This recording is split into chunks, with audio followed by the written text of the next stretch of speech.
Hello there, and welcome to the Marketing SOS Show. I'm your host, Derek Yee, and here on the Marketing SOS Show, what we do every episode is I take questions from listeners like you who might have problems or issues or questions in the realms of marketing or business, and I'm here to help in whatever way I can. Now, the format of the show may change here in 2020 just a little bit to allow more of a two-way dialogue. Now, while I think it is fantastic that I get the opportunity to help so many people with their marketing questions, I think another opportunity is to help educate people.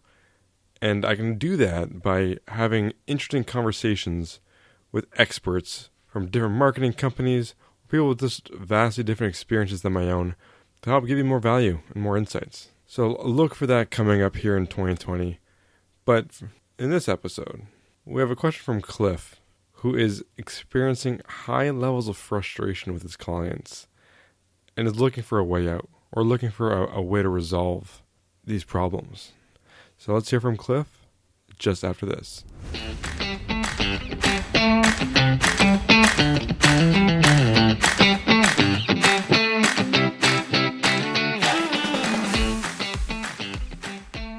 Cliff writes, "Hey Eric, how do I better contain my anger and avoid murdering my clients?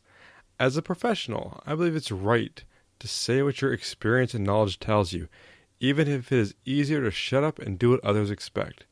But what is the point of doing what others want? If they weren't looking for a different way or opinion, they wouldn't be coming to you." Cliff. Well, Cliff, first of all, it probably goes without saying, but I'm going to say it anyways.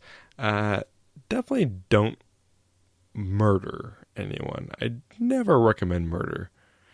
So definitely avoid that. But I get the situation. I get the feeling, the frustration, the pent-up anger, the feeling that you're talking to a brick wall and not making any progress. Or making progress in the wrong direction. So, a couple practical tips to better contain your anger. You shouldn't contain it. You shouldn't bottle it up. You still need to control it.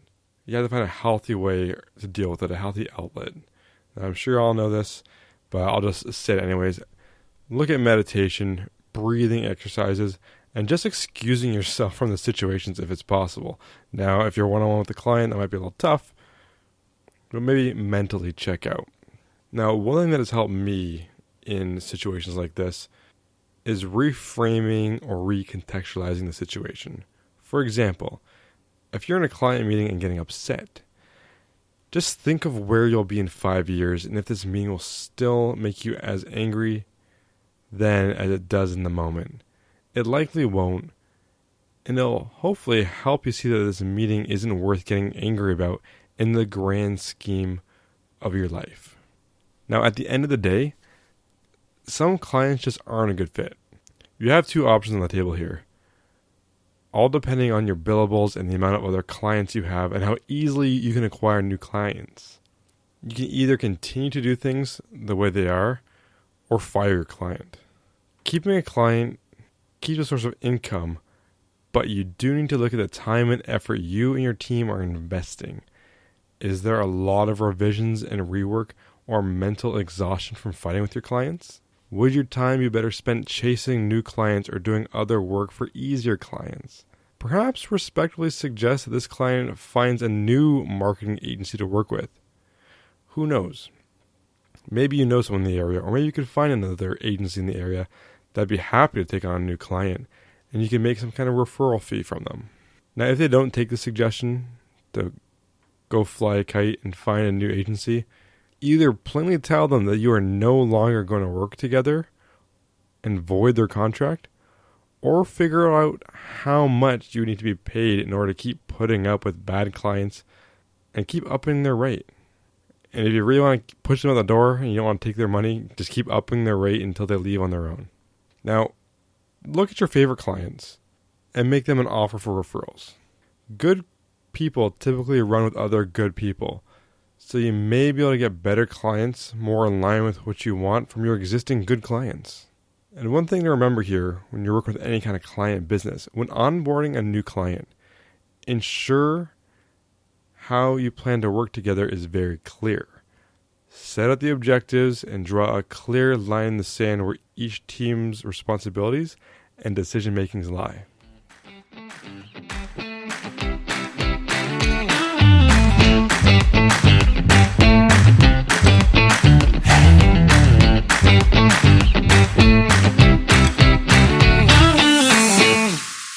So Cliff, thank you so much for the question. It's not one that we typically get on the show, but it's definitely one that permeates life, permeates corporate work culture, small business culture, and what you're dealing with working with clients. It's all a matter of not having clear expectations, or you and one party just not being a good fit, or just poor communication in between the teams. And things can change over time. Even if you have the best communication, the person you deal with at the company, they leave, someone new comes along with new ideas, new ways of doing things, and there's going to be a clash. And it's how you work through those things or decide to move on from those things that are going to matter. Now, it seems weird, the idea of firing a client, but life is short. You only have so much mental capacity and so much brain power. You don't want to run on a hamster wheel for someone who's not going to listen and just going to make your life frustrating. This is especially true if it's frustrating your team to the point where they might consider going elsewhere just to avoid dealing with this client.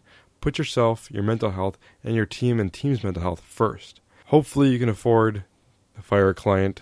Otherwise, you're going to have to find some other way of working this out for yourself. Through communication or through a heart-to-heart conversation where you outline all these things and get to the root of your problem. I've been reminded a lot lately how important communication and setting expectations are and following through on what you promise to do. Communication is one of those things that everyone thinks they're good at, but no one really is as good as I think they are. Communication is an intentional thing. I think it's something we can all improve and be better about. I know for sure I have lots of areas to improve in terms of communication in my personal life and professional life. So use that as one takeaway from this show, is how you communicate with others. I think overly communicating is always a good practice, as well as not reading too much into the lack of communication from others. Sure, there may be times when someone's ignoring you or not messaging you back for specific reasons, but most of the time, everyone's just too busy. They forget. So it's up to you to extend the lifeline out there and try to keep that relationship, that conversation, that project going. And with that, it's time to wrap the show up. So thank you so much for listening. If you have the time, please leave us a ratings and review in iTunes or whatever podcast app that you use. It really does go a long way to help building up the show, and we appreciate that so much here on the show. So thank you again for listening, and until next time, my name is Eric Yee, and we'll talk again soon.